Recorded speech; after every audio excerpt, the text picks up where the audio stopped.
ये CGL previous year का questions है। 5 कॉमन एरर दिया हुआ है और इसमें 3 फिल इन द ब्लैंक्स है। याद रहे कि जो कॉमन एरर है वो आपको सोल्व करना है,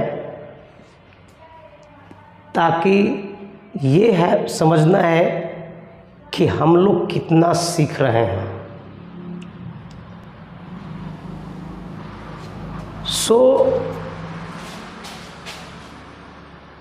ये जो 5 कॉमन एरर है, 5 कॉमन एरर और 3 फिल इन द ब्लैंक्स है। आप ये समझिए कि ये आपका एक प्रैक्टिस पेपर है। हालांकि ये सीजीएल प्रीवियस ईयर में पूछा हुआ है। 8 सवाल में से कितना सवाल बन पा रहा है? चलिए, the cruel lady made her a step daughter to do all the household chores. Students, answer आना चाहिए, क्योंकि मैं आई जस्ट टोल्ड यू कि आपका एक प्रैक्टिस पेपर के रूप में ये मैं दिया हूँ। हालांकि ये पेपर में पूछा हुआ है, सीजीएल टीयर 1 का पेपर में यह पूछा हुआ है, प्रीवियस पेपर का सवाल है और ये आपके लिए एक एज ए टेस्ट पेपर के रूप में है। चलिए स्टूडेंट्स, बताइए पहला का क्या, कहाँ पर गलत है? Okay, The cruel lady made her a stepdaughter to do all the household chores. I have taught about the use of causative verb. Causative verb का प्रयोग हमने आपको सिखाया है और उसी causative verb से ये सवाल है। Listen to me. The cruel lady, याद रखिएगा कि दी क्रूएल लेडी अपने आप में सर एक सब्जेक्ट है। अब सब्जेक्ट में आपका लेडी है, क्रूएल क्या है? इसका एडजेक्टिव है और ये आपका आर्टिकल है। अब सब्जेक्ट के बाद ये जो हमारा है, याद रखिएगा, ये जो हमारा सब्जेक्ट के बाद वर्ब है, ये हमारा मेड वर्ब है, यानी कि second form of make. Make का सेकंड फॉर्म है। हर स्टेप डॉक्टर, याद रखिएगा, इस वर्ब का ये ऑब्जेक्ट है और कॉजेटिव वर्ब में आपको पढ़ाया गया है, याद रखिएगा,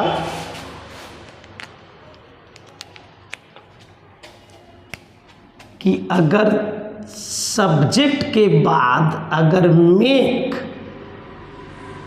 और मेक के बाद ऑब्जेक्ट और ऑब्जेक्ट के बाद भी one. Listen to me carefully. Subject के बाद मेक, मेक के बाद सर उसका ऑब्जेक्ट है और यहाँ पे जो वर्ब है वो विदाउट टू आता है, इन्फिनेटिव नहीं। Infinitive means 2 + V1, that's called infinitive. And verb के पहले अगर 2 न दिखे, that's why it's known as a bare infinitive. So make के बाद मेड हो, ये make, makes, made according to tense, but you can get here made, no problem. वहाँ पे जो मेड है, अब मेड इसी का तो सेकंड फॉर्म है, अब इसके बाद देखिएगा ऑब्जेक्ट आया हुआ है हर स्टेप डॉक्टर, और ये जो वर्ब है डू, तो ये तो गलत है क्योंकि यहाँ पे टू डू लिखा हुआ है और यहाँ पर हमको बिना टू के चाहिए, बेयर इन्फिनेटिव चाहिए। सो आप टू को हटाइए, that will be your answer, यही आपका आंसर हो जाएगा। आई मीन्स पार्ट बी जो है वह गलत है, करेक्ट है, okay. The US don't want India in this Security Council. Students, this is a very simple question, and the sentence depends on present indefinite. And first out, where is your subject? The US. अब us मत पढ़िएगा, don't ever try to read this us, ये US है, I mean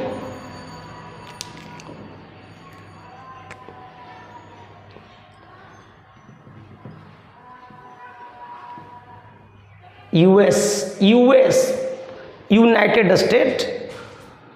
This is your subject and subject is your third persons, so don't is wrong here, you should write doesn't, okay। you do not को हटा करके आपको doesn't करना पड़ा क्योंकि ये जो सब्जेक्ट है ना सिंगुलर है, the US, और according to subject we have to use does not do, so doesn't will be the right answer, so your part B is wrong. Next, the teacher as well as the students part A have gone on an excursions to Ooty during their summer vacations. Now listen to me carefully. The teacher as well as the students have gone. This is your finite verb. अगर have finite verb है, have gone, तो इसका subject कौन है? The students, the teacher, but one thing is sure, एक चीज़ निश्चित है कि I have taught you many times कि if the two subjects are connected as well as along with, besides, moreover, in addition to, together with, so verb goes according to the first subject, and here the teacher is the first subject, I mean this is your singular, so your verb will be singular. What I'm saying?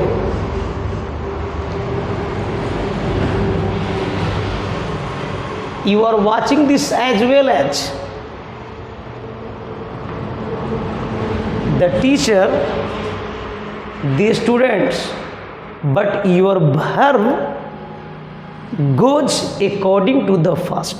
The teacher is third, singular. So have not, has. यहाँ पर have के जगह has होना चाहिए क्योंकि इसका subject the teacher है, okay. So your part B will be wrong, आपको हैव को रिप्लेस करना है has, correct. Next, my sister asked me, my sister अपने आप में subject, asked, this is the second form of verb, me, that's object, that how long, my sister asked me, how long के पहले that नहीं आएगा, so you have to delete that, that को यहाँ से हटा देना है, Okay, so your part will be B. Remember, my sister asked me A, that how long B, I would stay there C, so part B will be wrong. You can eat as much as you like. You can eat, इसमें कोई परेशानी नहीं है. As much as you like, इसमें कोई परेशानी नहीं है. At the newly launched bar, listen to me carefully. This is your preposition, and after the prepositions, that's your noun bar. और इस नाउन के पहले क्या चाहिए आपको? इस नाउन के पहले हमको चाहिए एडजेक्टिव. और याद रखिएगा, लॉन्च नहीं, launched. I mean your answers will be C. Launch के जगह पर लॉन्च्ड करना होगा, क्योंकि इसको एडजेक्टिव बनाना पड़ेगा. ओके,